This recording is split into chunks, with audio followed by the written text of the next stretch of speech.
वालेकुम मेरी प्यारी बहनों बेटियों। अल्लाह पाक आपको खुश रखे, आबाद रखे अपने घर में। आज हम बना रहे हैं उड़द गोश्त, जो हमारे बच्चों की बहुत फरमाइश है कि उड़द गोश्त बनाएं।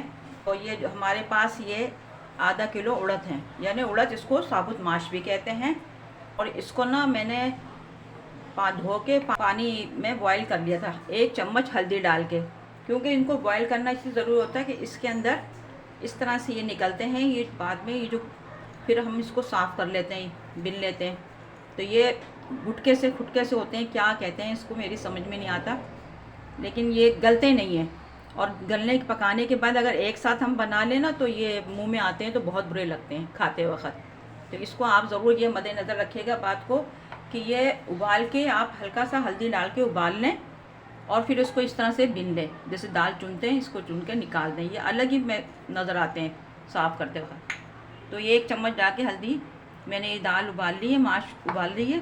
ये देखिए इतने अच्छे से उबल गए हैंगे। अभी बाकी जो इसमें कसर रह गई वो हमारी गोश्त के साथ, गोश्त को भून के हम इसमें डाल देंगे तो ये पक जाएंगे। और तो बहुत अच्छे पकते हैं ये, हल्दी डाल के इनको उबाल लिया है। आधा किलो गोश्त है हड्डी वाला, 3 पाव गोश्त है, यानी हड्डी वाला गोश्त है, क्योंकि हड्डी के साथ दाल बनाओ तो जायका अच्छा आता है। खाली वैसा बनाओ तो अच्छा ही। दस्ती का आधा किलो गोश्त है बीफ का। इसकी ये 1 अदद प्याज ली है छोटी, 2 चम्मच हल्दी, 2 चम्मच नमक, 2 चम्मच मिर्च, 1 चम्मच धनिया पिसा। क्योंकि मिर्चें मैंने ज़्यादा इसमें डाली कि दाल में मिर्चें टेस्ट जो है चटपटी बहुत अच्छी लगती है। और ये दाल तैयार होने के बाद का मसाला है हरा धनिया, अदरक, 8-10 हरी मिर्चें जो बारीक काट ली हैं, और ये तड़के की प्याज है, 1 चम्मच गरम मसाला है पिसा। तो हम अपनी ये रेसिपी स्टार्ट करते हैं।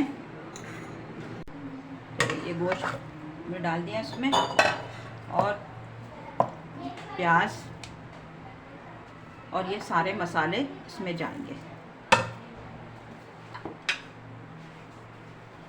और थोड़ा सा ऑयल डालेंगे जो गोश्त हमारा आसानी से भुन जाए। अब 1 कप पानी डाल के हम इसमें पकाने रखेंगे ये मसाला भुनने के लिए। सारी चीज़ें हमने साथ में डाल दी, सारे मसाले। अब आज 1 कप इसमें मैंने पानी डाल दिया है। अब पकाने के लिए हम चूल्हा खोल दिया हमने। अब इसको ये पानी खुश्क हो जाए, गोश्त को भून के, बस ये भी 10 मिनट लगेंगे मुश्किल से भून के, फिर ये दाल के साथ हम डाल देंगे गोश्त। बिस्मिल्लाहिर्रहमानिर्रहीम। देखिए हमारा गोश्त भुनने को तैयार है। इसको हम भून के 2 मिनट भूनेंगे।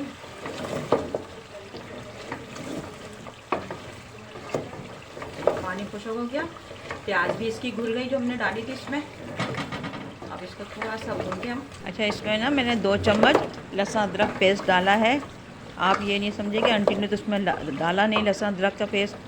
तो गोश्त में तो ये दोनों चीज़ें ज़रूर होती हैं, लहसुन भी और अदरक भी। देखिए माशाल्लाह हमारा सालन भुन गया। अब मैंने ये देखिए माश के अंदर, उड़द के अंदर मैंने गोश्त डाल दिया और पानी भी डाल दिया। इसमें इतना पानी डाल दिया कि गोश्त और दाल साथ में गल जाएंगे, ये माश जो है साबुत। अब इतना उसको हम 1 घंटे के लिए पकने के रख देंगे, क्योंकि गोश्त हमारा तो गला हुआ नहीं है, तो वो अभी इसके साथ अब ये तैयार होगा। तो चूल्हे को हम खोल देते हैं और 1 घंटे के बाद आपसे मिलते हैं। बिस्मिल्लाहिर्रहमानिर्रहीम। देखते हैं हमारा गोश्त कहाँ तक गला।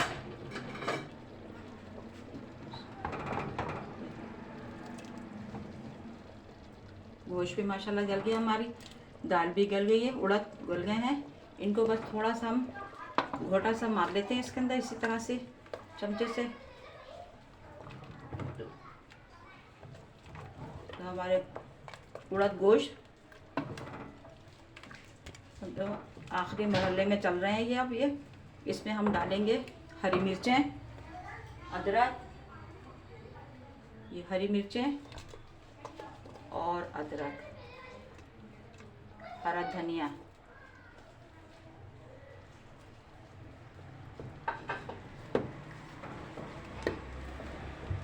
दो मिनट हरी मिर्चें और अदरक को पकने देंगे ताकि इसमें फ्लेवर आ जाए हरी मिर्चों का। फिर इसको हम तड़का लगाएंगे इसमें दाल में।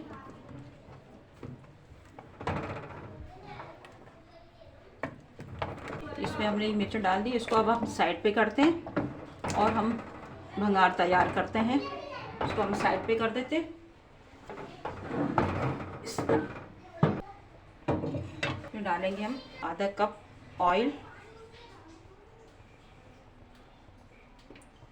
चूल्हे को करेंगे तेज़ ज़रा सा। इसमें प्याज डाल के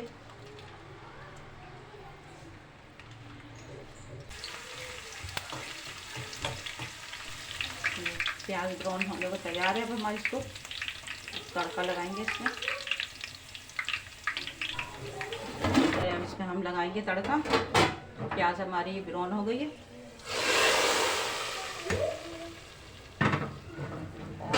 बाद में ये जो गरम मसाला है ये इसके ऊपर और 5 मिनट के लिए दम पे लगा देंगे कि इसका फ्लेवर आ जाए इसके अंदर। और चूल्हे को करते हैं हम बंद। अब इसको हम करते हैं डिश आउट। बिस्मिल्लाहिर्रहमानिर्रहीम।